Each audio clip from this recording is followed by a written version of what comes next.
Hello दोस्तों, आप सभी का मेरे वीडियो में बहुत बहुत स्वागत है। आइए चलते हैं एक नए वीडियो के साथ। इस वीडियो में हम लोग देखेंगे जैविक प्रक्रियाएं एवं अंग तंत्र। इसी के अंतर्गत एमसीक्यू क्वेश्चन एंड आंसर हम करेंगे।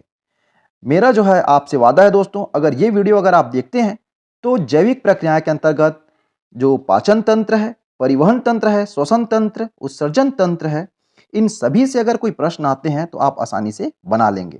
या फिर इस वीडियो के जरिए आप जो है पूरा चैप्टर और इन पूरा चारों तंत्र के बारे में आसानी से जानकारी प्राप्त कर सकते हैं। इस प्रकार से मैंने इस वीडियो के अंतर्गत प्रश्न और उत्तर को बनाया हुआ है और किस प्रकार से प्रश्न जो है एग्जाम में बनते हैं एमसीक्यू, उसको भी समाहित करने का कोशिश किया हुआ है। तो आइए चलते हैं। देखिए दोस्तों, यह है हमारा पहला प्रश्न। रक्त में किसी पदार्थ की मात्रा, मतलब रक्त में किस पदार्थ की मात्रा कम होने पर मस्तिष्क को सूचना हो जाती है कि हमें भूख लगती है। इसका आंसर जो है क्या होगा दोस्तों? देखिए, वसा, प्रोटीन, कार्बोहाइड्रेट और विटामिन है। तो इसका आंसर जो हो जाएगा, आप सभी को मालूम है, इसका आंसर हो जाएगा कार्बोहाइड्रेट। क्योंकि कार्बोहाइड्रेट जैसे ही हमारे रक्त में उसकी मात्रा कम होती है ना, तो हमारे मस्तिष्क को सूचना हो जाती है और हमारे अमाशय में क्रमानुकुंचन क्रिया होने लगती है थोड़ा सा, जिसको हम लोग जरली भाषा में पेट में चूहा कूद रहा है ऐसा बात करते हैं। वही शब्द है दोस्तों, ये क्रमानुकुंचन जो है होने लगती है, जिस कारण हमें भूख लगना चालू हो जाता है। आइए देखते हैं दूसरा प्रश्न। तो देखिए दोस्तों, दूसरा प्रश्न ये है, मुंह में भोजन को चबाने से ही भोजन की पाचन शुरू हो जाती है, जिससे भोजन के किस अवयव का पाचन होता है? इस प्रकार से ही प्रश्न पूछा जाता है। तो भोजन के किस अवयव का पाचन जो है मुंह से ही चालू हो जाता है? तो चार ऑप्शन है, प्रोटीन, विटामिन, वसा, कार्बोहाइड्रेट। इन चार ऑप्शन में से कौन सा आंसर जो है आपका सही होगा? तो इसमें है कार्बोहाइड्रेट। कार्बोहाइड्रेट का पाचन जो होना प्रारंभ हो जाता है हमारे मुंह से, और इसके बहुत प्रकार से जो है सलाइवरी ग्लैंड, जिसे जो है लार ग्रंथियां कहा जाती है, हमारे मुंह में मौजूद होता है। और मुख्यतः 3 प्रकार की लार ग्रंथि हमारे मुंह में मौजूद होती है, जिस वजह से कार्बोहाइड्रेट का पाचन होना संभव हो पाता है। आइए देखते हैं अगला प्रश्न। हमारे शरीर में एंजाइम भोजन के मुख्यतः कौन से अवयव से बनी होती है? तो 4 प्रकार के हमारे भोजन के अवयव यहाँ आंसर दिया हुआ है, कार्बोहाइड्रेट, प्रोटीन, विटामिन, वसा। तो सही आंसर जो है आपका क्या हो सकता है? तो सही आंसर ये होगा दोस्तों, जो भोजन जो हम करते हैं ना, और हमारे शरीर में विभिन्न प्रकार की ग्रंथियाँ पाई जाती है और उन ग्रंथियों से एंजाइम का क्या होता है? स्त्रावण होता है। तो जो सही आंसर इसका हो जाएगा वो है प्रोटीन। प्रोटीन से ही जो है मुख्य रूप से हमारे शरीर में जो एंजाइम सिक्रेशन होती है ग्रंथियों के द्वारा, वो एंजाइम प्रोटीन के द्वारा ही बनी हुई होती है। आइए देखते हैं अगला प्रश्न। भोजन के पाचन के समय छोटी आंत का माध्यम कैसा होता है? ध्यान दीजिएगा, भोजन का जब पाचन होते रहता है ना, उस समय छोटी आंत का माध्यम जो है कैसा होता है? 4 ऑप्शन दिया गया है, अम्लीय, क्षारीय, उदासीन या तीनों ही नहीं, या कोई दूसरा और माध्यम होता होगा। तो देखिए क्या होता है इसमें, भोजन का जब हम पाचन करते रहते हैं ना, उस दौरान हमारे जैसे ही भोजन किससे, ग्रास नली से होते हुए कहाँ पहुँचता है? अमाशय में पहुँचता है। तो अमाशय में पहुँचने पर HCl अम्ल का सिक्रेशन होता है और वहाँ पास माध्यम हो जाता है अम्लीय। और वहाँ से जैसे ही कहाँ पहुँचता है भोजन? छोटी आंत में। तो छोटी आंत में पहुँचता है तो वहाँ माध्यम रहता है क्षारीय। और ये क्षारीय माध्यम किस वजह से होता है? ये क्षारीय माध्यम होता है दोस्तों अग्नाशय से सीक्रेट होने वाले पाचक रसों के द्वारा, और साथ में यकृत का ही पाचक रस जो है, तो ये कहाँ मिलता है सीधा? ये जो है पहुँचता है छोटी आंत में। और छोटी आंत में पहुँच करके उसके माध्यम क्या बनाता है? छोटी आंत में पहुँच करके उसके माध्यम को वो बना देता है क्षारीय। इसका मतलब क्या होता है? छोटी आंत का माध्यम क्या होता है? क्षारीय होता है। ये आपका आंसर हो जाएगा। आइए देखते हैं अगला प्रश्न। देखिए दोस्तों, अगला प्रश्न ये है, एमाइलेज, ट्रिप्सिन और लाइपेज नामक एंजाइम से क्रमशः कौन से भोजन के अवयव का पाचन होता है? तो क्रमशः इस प्रकार के अगर क्वेश्चन आते हैं, उसी में जो है हम लोग क्या होते हैं, उसी में हमको थोड़ा सा उलझन होना चालू हो जाता है। तो देखिए, एमाइलेज, ट्रिप्सिन और लाइपेज, अब यहाँ आंसर दिया हुआ है ABCD करके 4 ऑप्शन है, उसके अंतर्गत आपको देखना पड़ेगा एमाइलेज में। तो यहाँ आपको पहले नंबर पे देखना पड़ेगा, पहले नंबर पे कौन सा उसका सही होता है। ठीक है, उसके बाद ट्रिप्सिन के लिए दूसरे नंबर पे देखना पड़ेगा और लाइपेज का तीसरे नंबर पे देखना पड़ेगा। तो जिसका भी आपको पहले मालूम होगा उसको पहले देख लीजिए। मान लो अगर आपको क्या चीज मालूम है, आपको मालूम है ट्रिप्सिन का, ट्रिप्सिन के किसका पाचन होता है करके, प्रोटीन का, प्रोटीन का पाचन होता है। उसके अनुसार आपका दो आंसर हो जाएगा, सी संभवतः हो सकता है या डी हो सकता है। एक आंसर ये आपको पता हो गया। दूसरा, अगर आपको और मालूम है, जैसे लाइपेज, लाइपेज से होता है, लाइपेज से होता है वसा का पाचन। अब दो जैसे ही आपको पता चलता है तो वो आप कंफर्म हो जाते हो कि आपका आंसर जो है कौन सा होगा। अब ये माइलेज का जो है, अगर आपको पता भी होगा, अगर नहीं भी होगा, तो आपका आंसर जो है यहाँ पास आ जाएगा दोस्तों, डी जो है आपका आंसर बनेगा। तो क्रमशः एमाइलेज से कार्बोहाइड्रेट का पाचन होता है, ट्रिप्सिन से प्रोटीन का और लाइपेज से वसा का। इन तीनों ही प्रकार के जो है ना, इसमें अग्नाशय से इनका पाचक रस का क्या होता है, स्त्रावण होता है, या एंजाइम का स्त्रावण होता है अग्नाशय से। एमाइलेज, ट्रिप्सिन और लाइपेज, और यही पाचन करने का काम करता है कार्बोहाइड्रेट, प्रोटीन और वसा को। और तीनों का पाचन जो है छोटी आंत में होती है। आइए देखते हैं अगला प्रश्न। देखिए दोस्तों, अपेंडिक्स।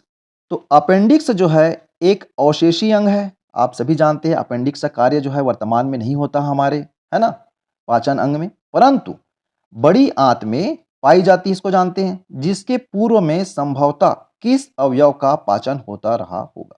आपने पढ़ी होगी, तो बताइए कौन से भोजन के अवयव का पाचन होता रहा होगा। चार ऑप्शन है, कार्बोहाइड्रेट, सेलुलोज, विटामिन, प्रोटीन। तो यहां पास आंसर हो जाएगा दोस्तों, अभी वर्तमान में तो कार्बोहाइड्रेट, विटामिन और प्रोटीन का पाचन होता है, तो सेलुलोज का जो है पाचन उस समय होता रहा होगा। ये आंसर जो है आपका करेक्ट हो जाएगा बी। आइए अगला प्रश्न देखते हैं। देखिए दोस्तों, रक्त एक दिन में हमारे शरीर से कितनी बार होकर के गुजरता है। चार ऑप्शन जो है यहां पास देखने को आपको मिलेंगे। तो चार ऑप्शन में क्या है, पहला ऑप्शन आपको देख सकते हैं 1200 बार, दूसरा ऑप्शन में आप देखेंगे 1300 बार, तीसरा ऑप्शन जो है आपको 1500 बार, और चौथा ऑप्शन जो है आपको 1000 यहां पास दिखाई दे रहा है। तो ये जो है इसमें कौन सा आंसर हो जाएगा आपका सही, तो इसका सही आंसर ये है 1500 बार। जो रक्त जो है ना हमारे हृदय से होकर के 1500 बार गुजरता है, और 1500 बार गुजरता है तो कितने कितने मात्रा में गुजरता है, तो 4.7 से लेकर के 5.7 लीटर, ये जो है एक बार में होकर के से गुजरता है, और एक बार में इतना लीटर होता है, और ये 1500 बार हमारे शरीर से गुजरता है। और इस प्रकार से लगभग 7000 लीटर जो है रक्त जो है हमारे हृदय से प्रतिदिन गुजरता है। कितना, 7000 लीटर। तो आपका आंसर हो जाएगा यहां पास सी दोस्तों। आइए अगला प्रश्न देखते हैं।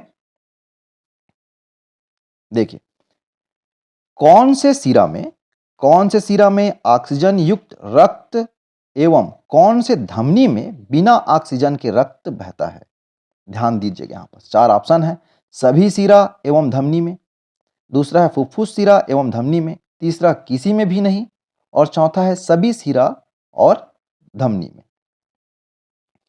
यहाँ पास थोड़ा सा ये मिस्टेक हो गया है, ऊपर वाला और दोनों सेम हो गया है, लेकिन आप ध्यान दीजिएगा इसमें। चलो तीनों बताइए कौन सा जो है आपका सही हो सकता है। तो देखिए दोस्तों, आप ये तो जानते हैं कि धमनी में जो है कैसा रक्त बहता है, तो धमनी में ऑक्सीजन युक्त रक्त बहता है, ये तो जानते हैं ना। उसी प्रकार से सीरा में ऑक्सीजन के बिना रक्त, मतलब ऑक्सीजन की कमी होती है सीरा में, क्योंकि सीरा जो है हमारे पूरे शरीर से रक्त को कहाँ, हृदय में ले जाने का काम करता है, और हृदय से धमनी हमारे शरीर के पूरे अंगों में ले जाने का काम करता है इस रक्त को।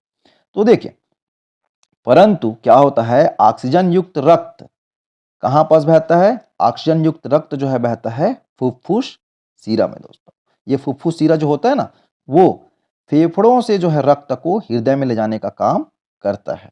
और उसी प्रकार से फुफ्फुस धमनी जो है बिना, मतलब ऑक्सीजन से कम रक्त को जो है वो फिर से कहाँ लाता है, वो ले जाने का काम करता है फेफड़ों में। तो इसका आंसर जो है आपका हो जाएगा बी। आइए अगला प्रश्न देखते हैं। एक सामान्य व्यक्ति का रक्तचाप कितना होगा।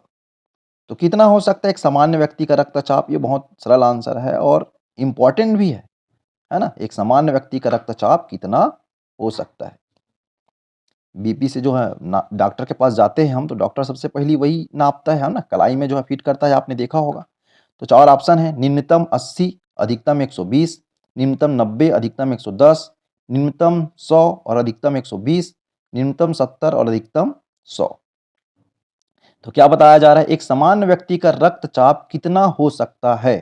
तो कितना हो सकता है मतलब किन से कौन से रेंज के बीच जो है वो रक्तचाप आपका हो सकता है?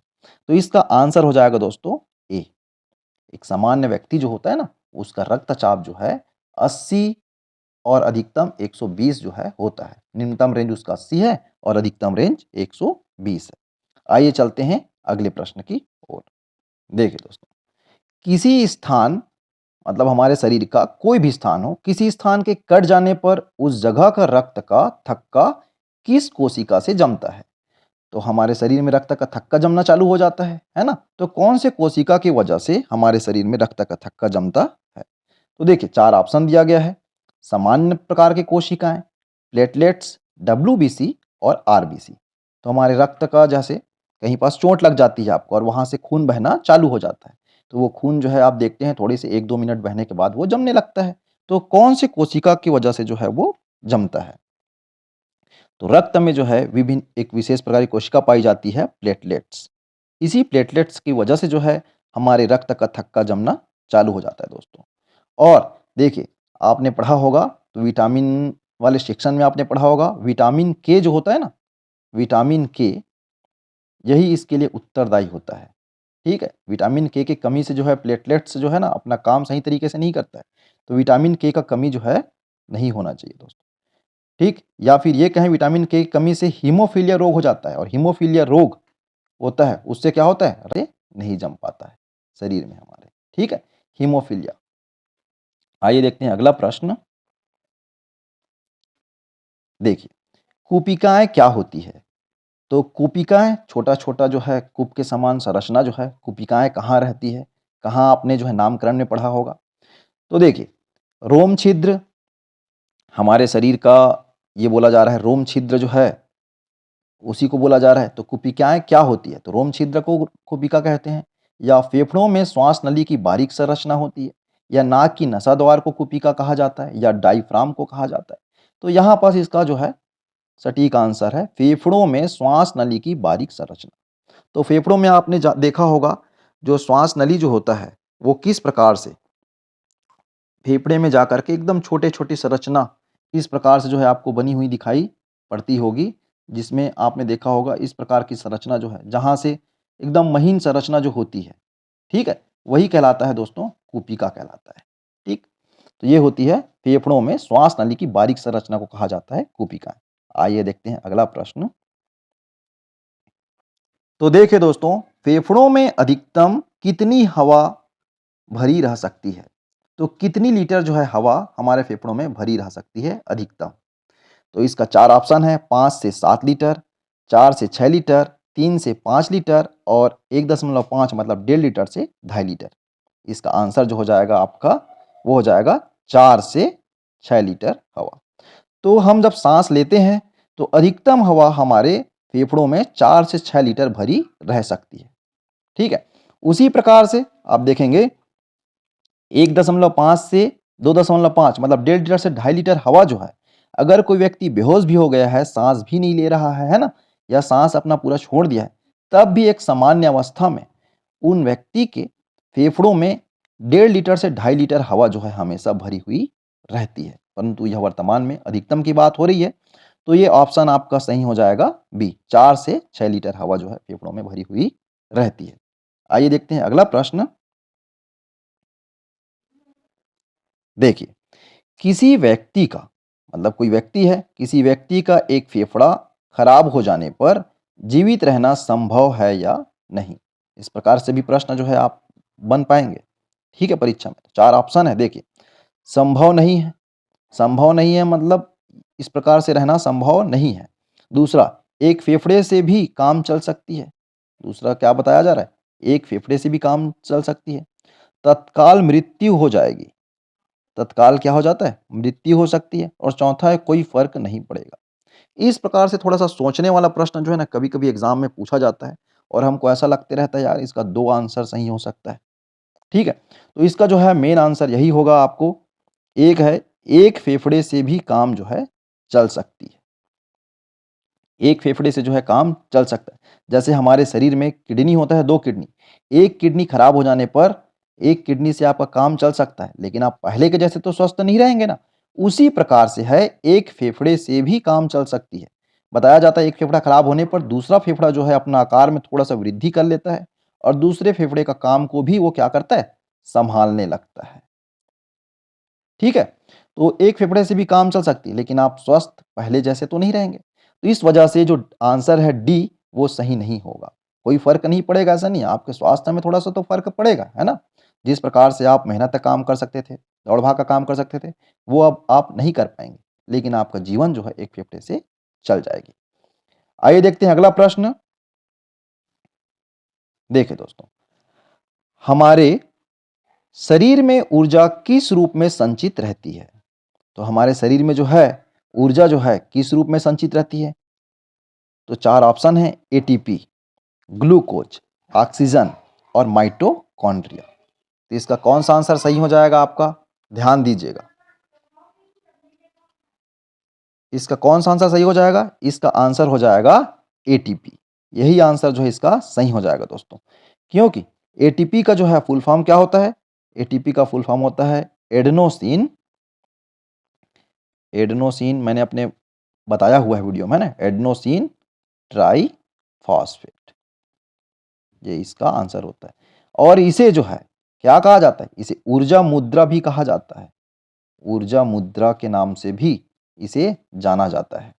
ठीक है, ये छोटा छोटा सिक्के के समान इसकी संरचना होती है और इसमें जो है ऊर्जा संचित होती है। तो एटीपी के रूप में हमारे शरीर में ऊर्जा जो है संचित रहती है। आइए देखते हैं अगला प्रश्न। ग्लूकोज से ऊर्जा मिलने से पहले किस यौगिक में बदलता है। तो हम सभी भोजन करते हैं और कार्बोहाइड्रेट जो है ग्लूकोज के रूप में ही हमारे शरीर में संचित रहता है। तो कोशिका द्रव्य या माइटोकॉन्ड्रिया में जो है ये ग्लूकोज संचित होता है। तो किस रूप में जो है ये रहता है और उसके बाद जब ये टूटता है, क्या बताया जा रहा है, ऊर्जा मिलने से पहले, हमको जब ऊर्जा मिलती है ना उससे पहले क्या होता है, ग्लूकोज का विघटन होता है, टूटता है, तभी तो हमें ऊर्जा मिलती है। तो टूटते समय पहले कौन से यौगिक में बदलता है, कार्बन डाइऑक्साइड, पाइरुवेट, एटीपी या जल। इसका आंसर जो हो जाएगा दोस्तों, इसका आंसर हो जाएगा पाइरुवेट। ये आपका आंसर हो जाएगा। तो देखिए पाइरुवेट जो है ऐसा यौगिक है जो 3 कार्बन वाला यौगिक होता है। जैसे ग्लूकोज का फार्मूला होता है ना C6H12 और O6। तो ये जब टूटता है तो ये किस प्रकार में टूटता है, C3H6 और O3, यही कहलाता है पाइरुवेट। तो इसका आपका आंसर हो जाएगा पाइरुवेट। आइए देखते हैं अगला प्रश्न। देखिए दोस्तों, हमारे शरीर में ऑक्सीजन के कमी से भी श्वसन कहाँ होती है। तो आपने सुना नहीं होगा या आप सुन चुके होंगे कि ऑक्सीजन की कमी से भी हमारे शरीर में श्वसन हो सकती है। तो देखिए कौन सी जगह जो है श्वसन होता है। एक है फेफड़ों में, दूसरा है पेशी ऊतक, तीसरा कोशिकाओं में और चौथा जो है मस्तिष्क में। तो देखिए कौन सी जगह होता है, तो ये इसका आंसर हो जाएगा पेशी ऊतक में। और कौन सी स्थिति में होता है, तो देखिए जब हम बहुत ज़्यादा दौड़ भाग करते हैं ना, तो दौड़ भाग करते हैं तो ऑक्सीजन की कमी हो जाती है और उस स्थिति में भी हमारे जो पेशी होता है, मांसपेशी, घुटनों में आपने देखा होगा थोड़ा सा दर्द देना चालू हो जाता है। वो दर्द देना चालू होता है, उसका मुख्यतः कारण ये है लैक्टिक अम्ल जो है बनना चालू हो जाता है। कौन सा, लैक्टिक अम्ल के कारण। और थोड़ा सा 10-15 मिनट, आधा घंटा आप रेस्ट करते हैं तो नॉर्मल हो जाते हैं, फिर से वो लैक्टिक अम्ल जो है इधर उधर फैल जाता है आपके शरीर में। ठीक है, तो कहाँ होता है, वो जो है पेशी ऊतक में होता है दोस्तों। आइए देखते हैं आगे। देखिए 17वां प्रश्न है, किण्वन की प्रक्रिया में क्या हो सकती है। तो किण्वन की प्रक्रिया में क्या हो सकती है, तो देखिए एक ऑप्शन दिया हुआ है, ग्लूकोज अपघटित होकर कार्बन डाइऑक्साइड और जल बनाती है। दूसरा, ग्लूकोज अपघटित होकर के एथेनॉल और जल बनाती है। दोनों ही हो सकती है या दोनों ही नहीं हो सकती। तो किण्वन की प्रक्रिया में क्या हो सकती है, तो देखिए किण्वन की प्रक्रिया में आपका आंसर हो जाएगा बी। क्यों आपका बी आंसर होगा? तो आप सभी को मालूम है किण्वन की प्रक्रिया क्या है। ये जो है बिना ऑक्सीजन के होने वाली प्रक्रिया है दोस्तों। किण्वन की प्रक्रिया में किस प्रकार से, इसमें एथेनॉल बनता है C2H5OH जो एथेनॉल का फार्मूला है, और कार्बन डाइऑक्साइड बनता है, और साथ में जो है आप देखेंगे ऊर्जा जो है मुक्त होती है। ठीक है, तो एथेनॉल और कार्बन डाइऑक्साइड जो है आपको प्राप्त होती है किसमें, फर्मेंटेशन, जिसको इंग्लिश में कहा जाता है फर्मेंटेशन, या फिर उसी को हम कहते हैं किण्वन। इस प्रक्रिया में जो है आपको प्राप्त होती है। आइए देखते हैं अगला प्रश्न।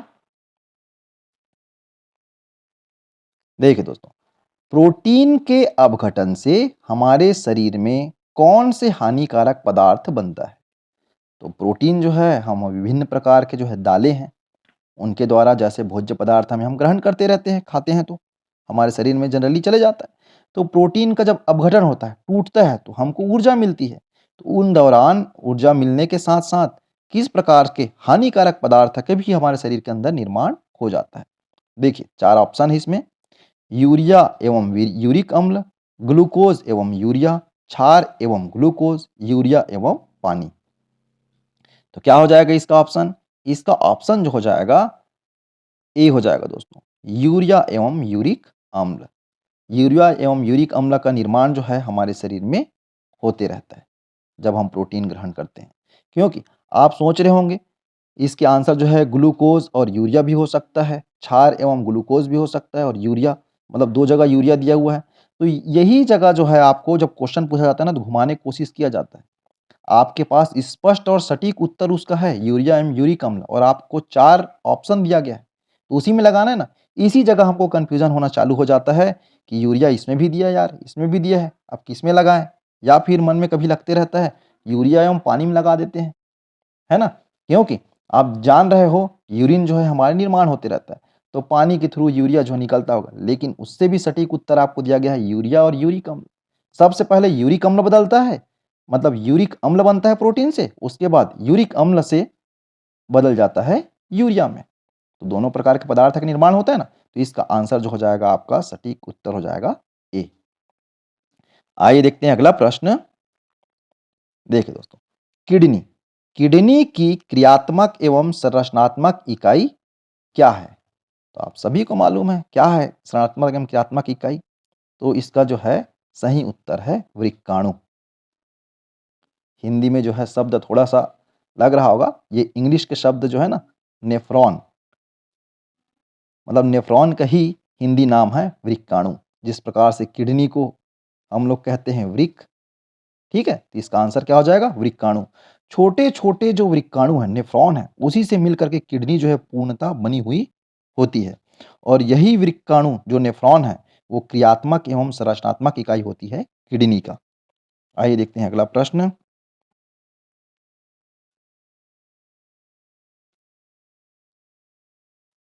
देखिए दोस्तों, वृक्क खराब हो जाने पर मनुष्य को किस प्रक्रिया की आवश्यकता होती है? आपका अगर किडनी जो है क्या हो गया है?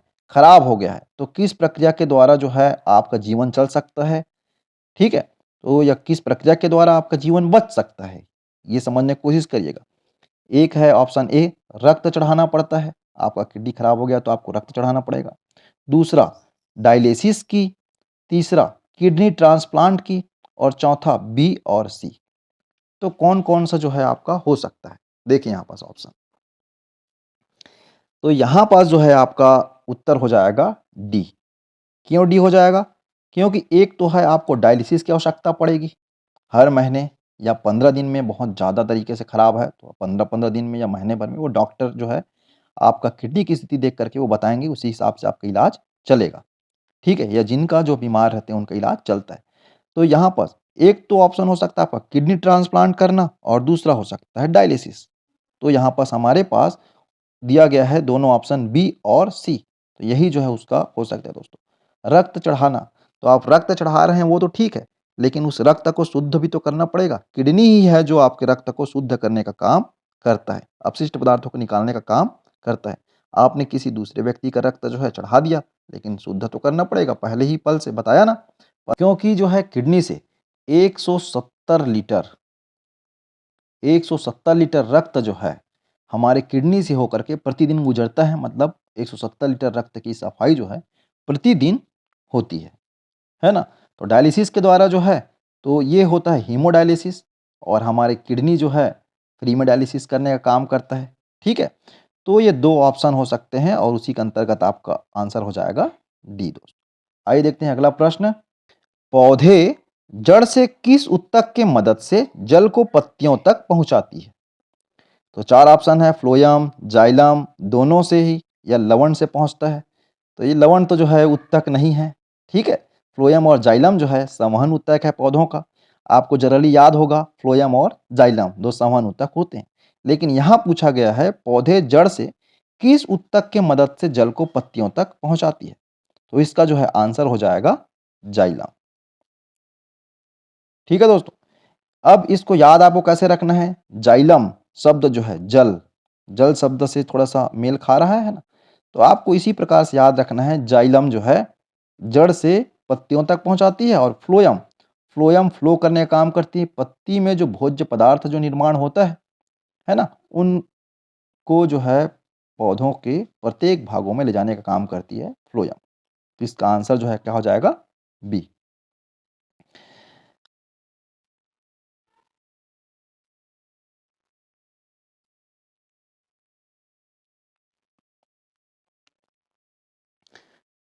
मेरी वीडियो आप सभी को अच्छी लगी हो तो इसे आप लाइक कर दीजिए और अपने दोस्तों के साथ ज़्यादा से ज़्यादा शेयर कीजिए, और अगर चैनल में पहली बार हैं तो इसे आप सब्सक्राइब करके रख सकते हैं।